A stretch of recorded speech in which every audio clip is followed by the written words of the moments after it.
You can't put people in the military. All right. So here's the problem. Right around this time, again, he's a showman, right? He knows exactly what strings to pull in this kind of political game that he's playing. The Geneva Disarmament Conference, he gives everyone a chance, right? He says, let me rearm, all right? Let me rearm up to your levels, or you all disarm down to mine. He knew that they weren't going to disarm. All right. He was trying to take a shot at the dark. He was trying to see how he can kind of push and pull and play with these other politicians from around the world. What can I get away with? If they let me rearm, they're pretty scared about this whole communism thing. They're pretty scared about what's going on in the world. I can really get a run for my money here and try to take advantage of the situation. They said no, but they didn't really say no. We're going to get back to that in a second. And as this is going on, right, after they do say no at the Geneva Disarmament Conference, he starts to rearm privately, right? He starts to rearm behind closed doors. He knows that he can't really make that much noise yet because they did say no, right? France denied the idea of Germany rearming, and Britain was like, no, we're not going to disarm our military either. So he had to do it in quiet. All right. So in 1933, Germany is going to start the rearmament process, but it's not out in the open. This is a very, very, very famous political cartoon. All right. I think at the end of all this, I'm going to go back in and kind of talk about these political cartoons again. I believe this was on an IB exam not that long ago. There's a lot to analyze in this political cartoon, and maybe I'll just make a flip for the political cartoons of this unit. We can kind of do some activities with that. So I will get back to this, but if you can kind of look at this, you can pick up a lot of messaging about this this political cartoon. So 1933, 1934, we've got Hermann Göring in. All right, if you remember that from our German kind of our German depth study, right? Our authoritarian states, Hitler, the 4-year plan. We're getting ready for war, people. We're picking guns over butter. Right? Schacht in the new plan was trying to balance things. He was trying to provide more butter. Now Göring's in, and the objective is clear. We need to get our military ready to go because we are going to launch a full-scale war by the 1940s for the idea of Lebensraum. What document did Hitler state that in, by the way? The Hossbach Memorandum. Good. All right. So again, little secret things Hitler does. He's very sneaky in what he does. Can Germany have an air force yet? No, they can't. It was taken away from them in the Treaty of Versailles.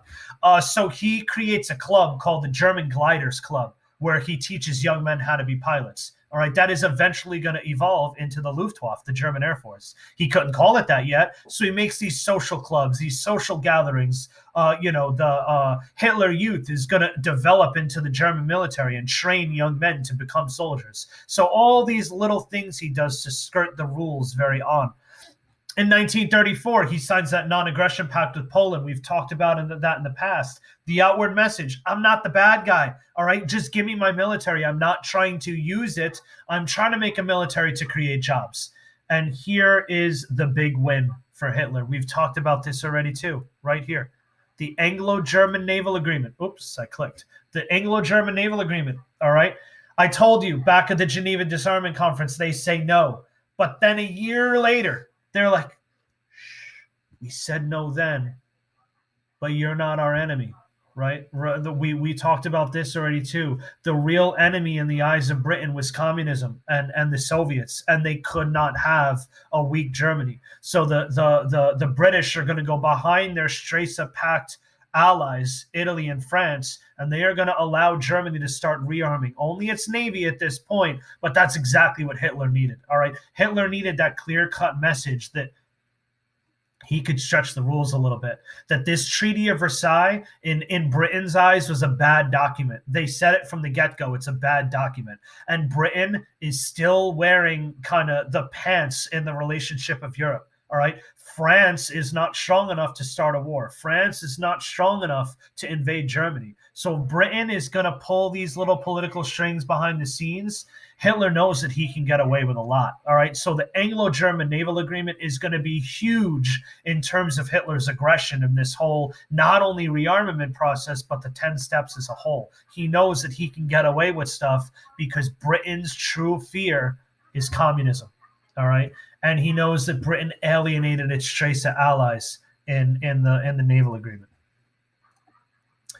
By 1935, the secret is out. All right. Hitler is rearmed. All right. Germany, it's not a powerhouse yet, but it's still well over 100,000 troops. It has, it's signed the naval agreement, so it's got a navy back. It's got tanks. It's got the beginning of an air force. It's really forming itself into a modern military. It's not this kind of beat up World War I military with a very small power. It's expanding very rapidly by 1935.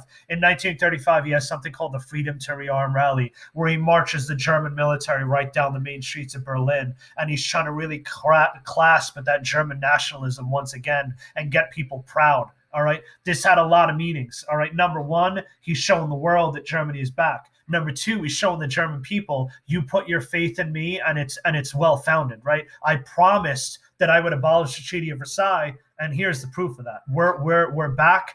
We're better than ever. We've got a strong military, and your faith in not only the German people and the German nationalism, but your faith in me was well founded, and I delivered on a huge promise.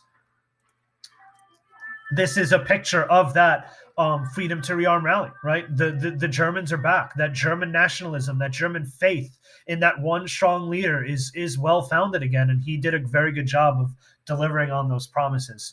I realized that this was a very long video, so I'm going to stop it right here. All right, here we have a nice kind of a pictograph kind of depicting the German rearmament situation. All right, this is the German armed forces from 1932 to 1939. 1932 doesn't have a navy. No. 1935, Anglo-German naval agreement. By 1939, they've got a very formidable navy with a lot of warships, a lot of the bigger class ships. Right. 1932, does it have an air force? No, it's got 36 planes in its air force. By 1939, it's got almost 9,000 planes in its air force. 1932, did it have a military? No, Treaty of Versailles, 100,000 right there. By 1939, almost 1 million people in its standing military. All right, Germany was back. Step 2 was a huge success. All right, he played the political game, he won the political game, and he's going to get much more aggressive in the next couple steps, and you guys will see that in the next flip. Talk to you soon.